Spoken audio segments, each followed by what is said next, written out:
No. The word left Celestine Okafor-Marsh's mouth before she even had time to think. But everyone in that boardroom heard it. 31 years old, wearing a blazer she'd ironed twice that morning because the collar wouldn't lie flat, standing at the wrong end of a 20-foot conference table, surrounded by men who had been doing this work since before she was born. And she said no. Not to a request. Not to an order. To a dismissal. It had started, as most things in Celestine's life started, with her mother's voice in her head. Baby, when they underestimate you, don't correct them right away. Let them finish. Then show them. Her mother, Dr. Adaora Okafor-Marsh, had spent 32 years as a structural engineer, at a time when structural engineering was not a field that made space for women who looked like Adaora. She had built bridges, literal ones, steel and cable and concrete, while people questioned whether she belonged in the room where the blueprints lived. She never raised her voice. She just kept building. Celestine had her mother's hands. Long fingers, wide palms, the kind of hands that could hold a wrench or a fountain pen with equal steadiness.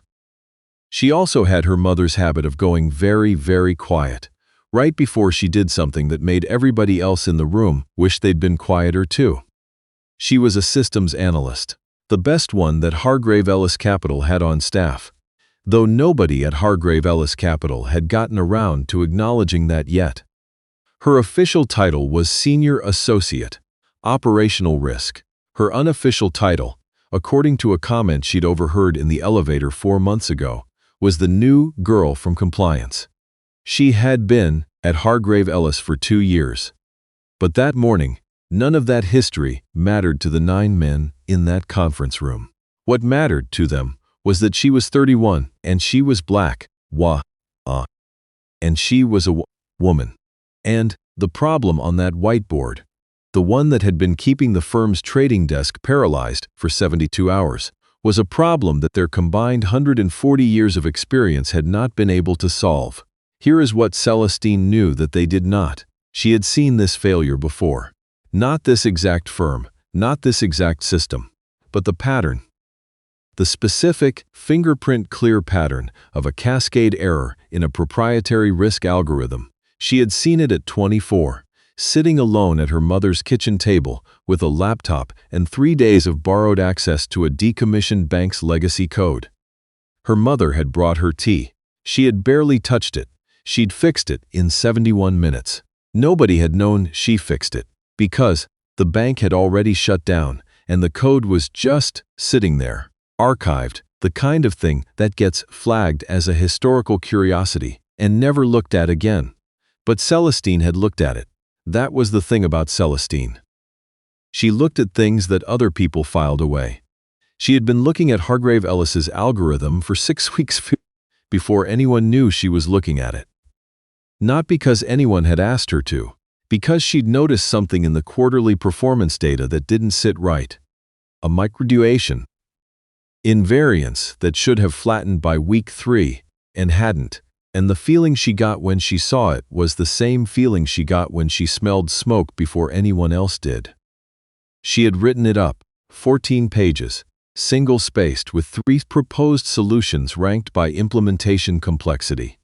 She had sent it to her direct supervisor, a man named Bradley Foss, on a Tuesday afternoon.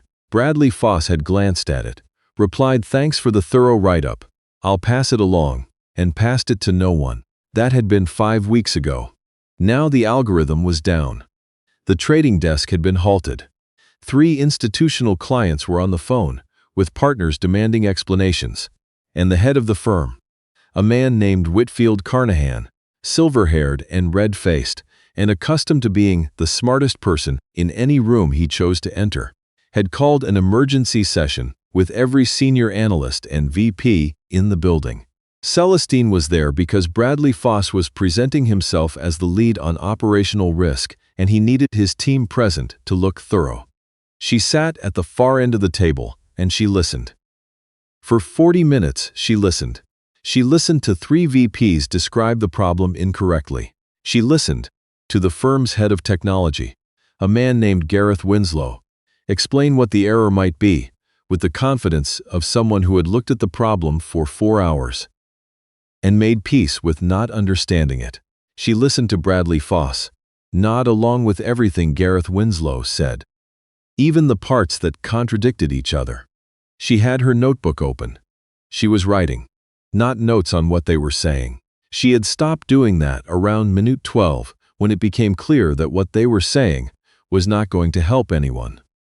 She was writing the fix, the actual, specific, line-by-line correction that the algorithm needed, which she had first drafted 6 weeks ago, and had been quietly refining in the margins of every meeting she'd attended since. At minute 41, Whitfield Carnahan looked around the table and said, with the particular heaviness of a man who had run out of patience for other people's limitations, "Someone give me a timeline." "How long to get trading back online?" Gareth Winslow said. "End of week, potentially. If we bring in external consultants, end of week." Whitfield repeated it like the words had personally offended him. "We're bleeding 40 million a day. End of week is not an answer." Silence. The particular kind of silence that happens when 9 accomplished men realize that none of them actually know what to do next. It was the kind of silence Celestine's mother had described once, sitting on their back porch in Baltimore while the summer bugs made their noise in the dark. There's a silence that happens right before the room becomes yours, baby. You'll know it when you hear it. Most people miss it because they're too busy waiting to speak. You have to already be ready. Celestine looked down at her notebook. Then she looked up. "I can have it back online in under 2 hours. Everyone looked at her. Not the way you look at someone when you're interested in what they have to say. The way you look at something unexpected. A phone that rings in a quiet room. A car alarm that starts for no reason. Reflexive, slightly annoyed, not quite taking it seriously yet." Whitfield Carnahan looked at her for a moment, and then looked at Bradley Foss. "Who is this?" Bradley Foss had the decency to look briefly uncomfortable. "Celestine Okafor-Marsh. She's on my team. Senior Associate, Operational Risk." Whitfield looked back at her. He was 63 years old, and had built this firm over 30 years, and had a portrait of himself in the lobby that was slightly more flattering than his actual face. And the expression he was wearing right now was the expression of a man performing patience for an audience. "Did your father teach you about algorithmic risk systems?" The table went quiet in a different way. Celestine did not look away from him. "My mother did," she said, "Dr. Adaora Okafor-Marsh. She was a structural engineer. She taught me that any system, mechanical, financial, computational, has a failure point, and that failure point always leaves a signature. If you know what to look for, you can find it. And if you can find it, you can fix it." Whitfield Carnahan tilted his head slightly. It was not a gesture of curiosity. It was the gesture of a man deciding how much time he was willing to spend. That's a confident claim. It's an accurate one. Someone at the table, she didn't look to see who, made a small sound. Not quite a laugh. The cousin of a laugh. Whitfield said, "Our team has been working on this for 3 days." "I know," Celestine said. "I can tell." Another small silence. Bradley Foss looked like he was considering whether to say something and deciding, correctly, that there was no version of saying something that ended well for him. "Give me access to the system interface," Celestine said. "Give me 2 hours. If I haven't fixed it in 2 hours, you can bring in your external consultants and I'll never mention this meeting again." Gareth Winslow, who had spent 30 years in technology and had the institutional confidence of someone who'd never been wrong, in a way that anyone had documented, leaned back in his chair. "The error is in the core variance weighting structure. It's not something you resolve in 2 hours. It's not something you resolve without rebuilding substantial portions of the error is in the interaction layer between the variance module and the real-time data feed parser," Celestine said. "Not the core structure. The variance weighting is fine. What's broken is the handshake protocol between modules 2 and 4, which is causing a data type mismatch that cascades into the risk calculation every time the feed refreshes during high-volume periods. The core was fine 3 days ago, and it's still fine. You've been looking in the wrong place." Gareth Winslow stared at her. Whitfield Carnahan stared at her. The room stared at her. "That's a very specific diagnosis," Whitfield said finally. His voice had shifted slightly. Still guarded, but something had moved behind his eyes, some small recalibration he probably wasn't even aware of. "I've been looking at your algorithm for 6 weeks," Celestine said. "I wrote up my findings. I sent them to Mr. Foss 5 weeks ago." Every head in the room turned toward Bradley Foss. Bradley Foss said nothing. His expression did the kind of work that expressions do when words would only make things worse. Whitfield looked at Foss for a long moment. Then he looked back at Celestine. "Get her system access." She sat down at the terminal. They set up in the small conference room off the main floor. Someone had brought a chair from the executive suite. She hadn't asked for it, just noticed it was nicer than the others. Someone else had brought coffee. She hadn't asked for that either.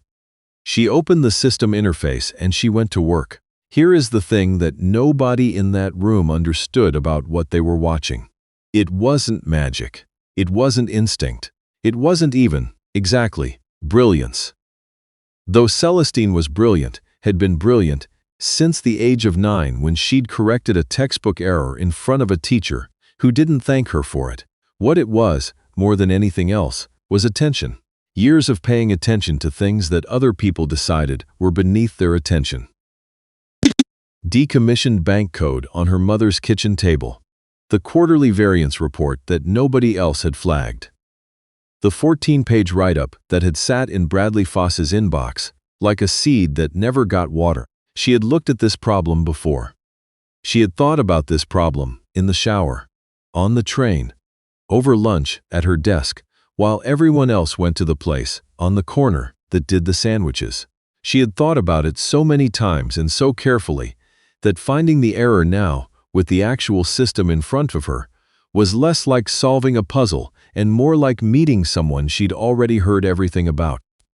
She navigated to the interaction layer between modules 2 and 4.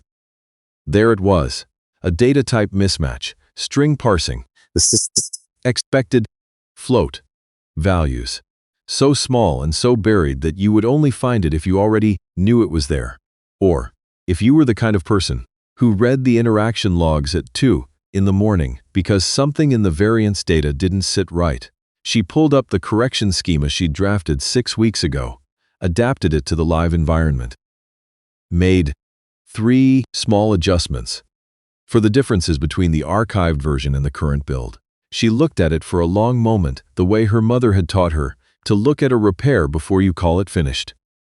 Not checking if it seemed right, but asking yourself honestly whether there was anything you hadn't considered. There wasn't. She ran the correction. The system took 4 seconds to process. Then the status indicator on the main feed turned green. She looked at the clock on the wall. 1 hour and 43 minutes since she'd sat down. She found out later that the moment the status turned green, someone on the trading floor had let out a sound that the desk manager scraz not quite human.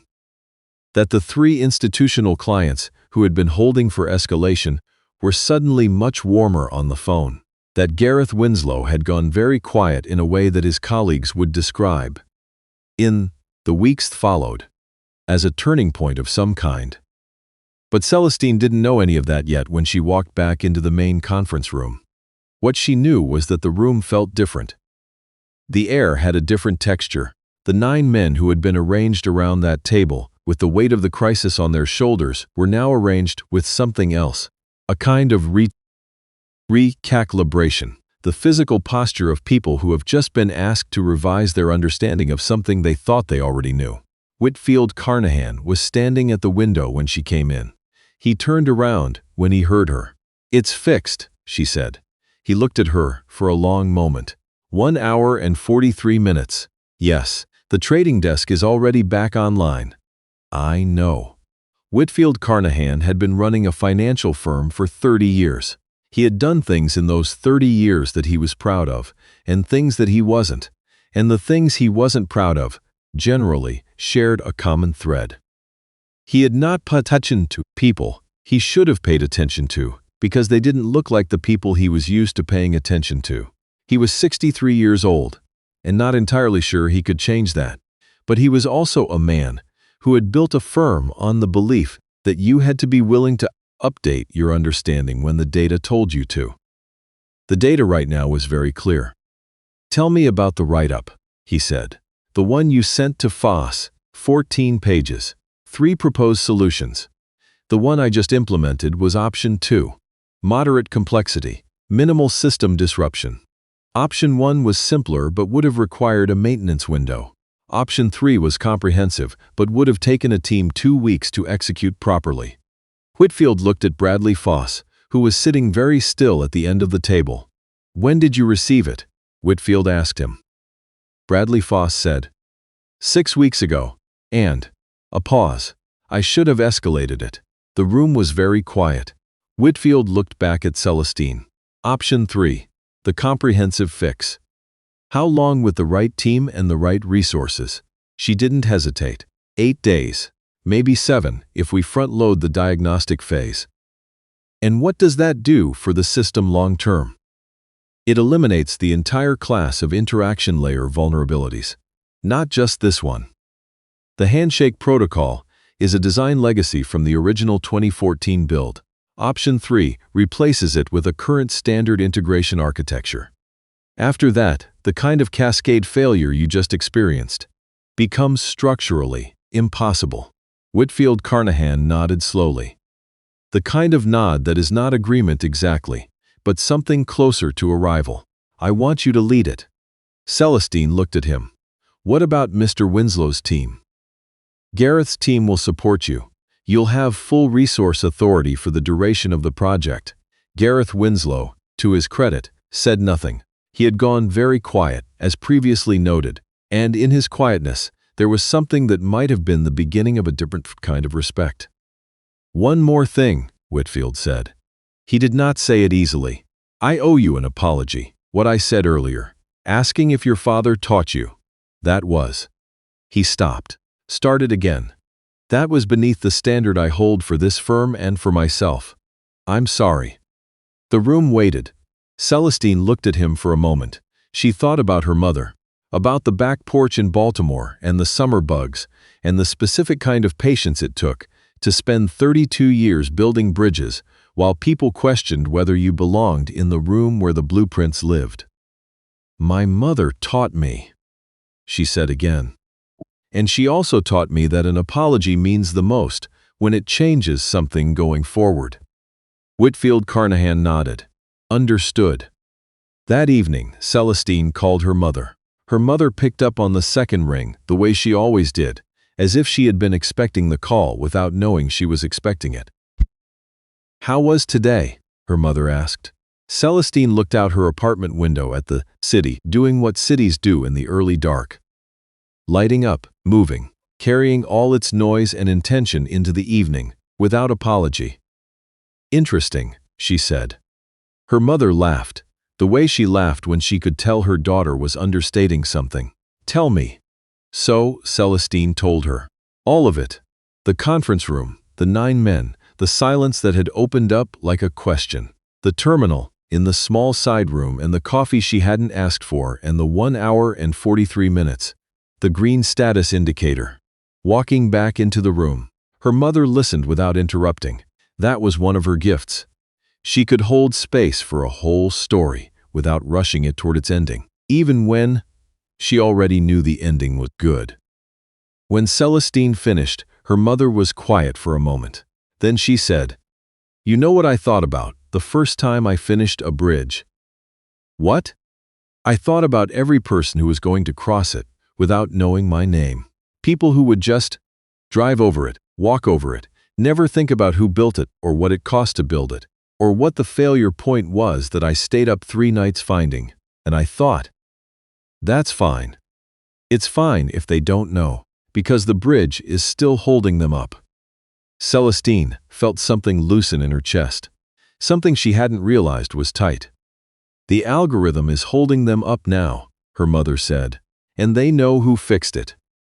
3 weeks later, Celestine stood at the front of a conference room.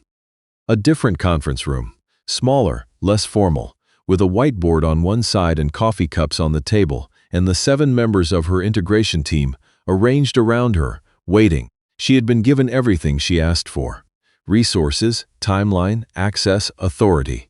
She had used all of it with the same focused attention she brought to every problem. Thoroughly, specifically, without waste. The comprehensive fix was complete. Option 3, executed in 6 days, one faster than her most optimistic estimate. The interaction layer vulnerabilities were gone. The architecture was current standard.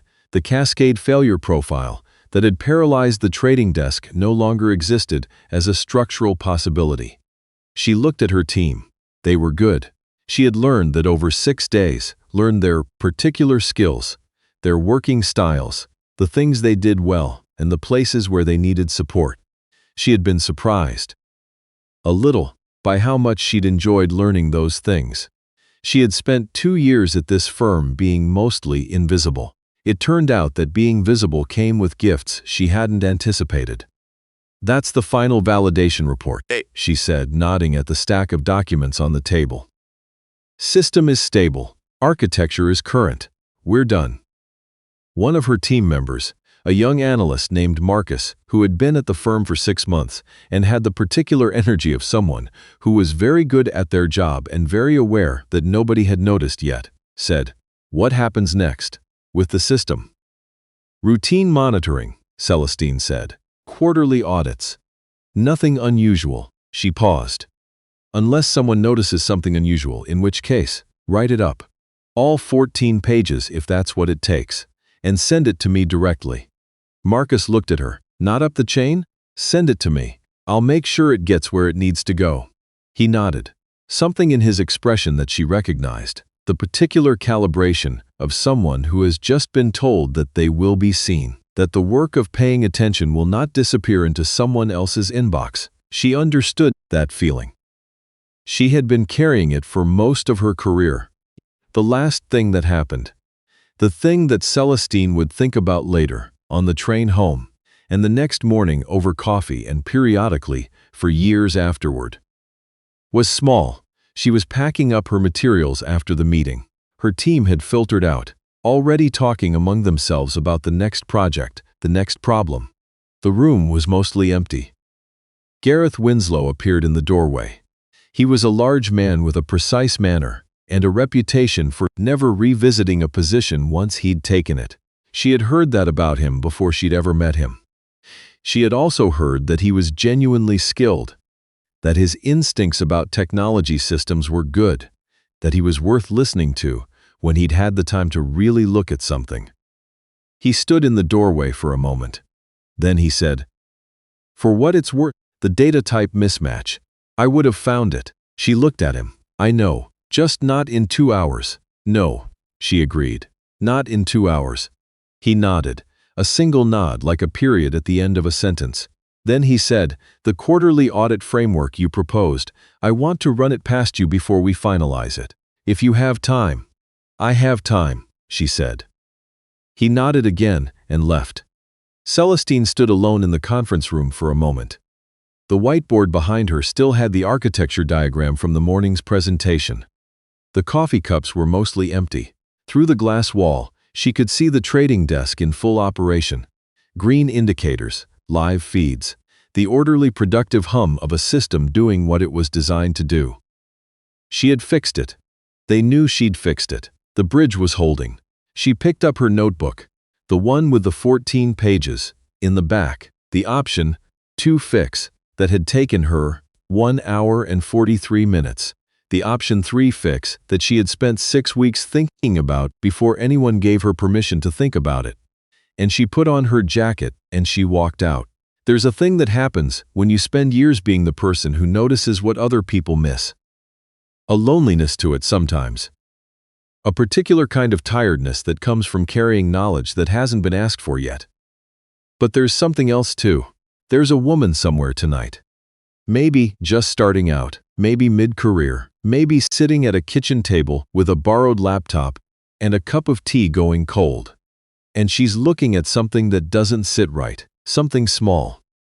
Something everyone else has filed away. She's going to look at it until it makes sense. And when it makes sense, she's going to write it up. All 14 pages. Leave your name in the comments. The ones the world doesn't always stop to say out loud. We say them here.